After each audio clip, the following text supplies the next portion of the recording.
Dad, what are you doing?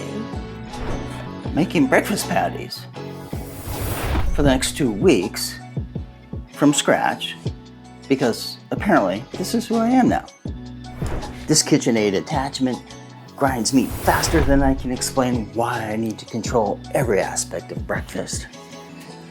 3 different plate sizes, stainless steel, dishwasher safe, and yes, I know the store sells pre-ground, but that's not the point.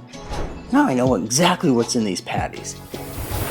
Plus, grinding meat at 8 a.m. is cheaper than therapy and way more satisfying than my dating life.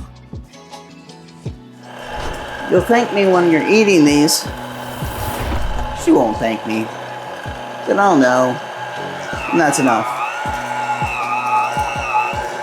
Thumbs up.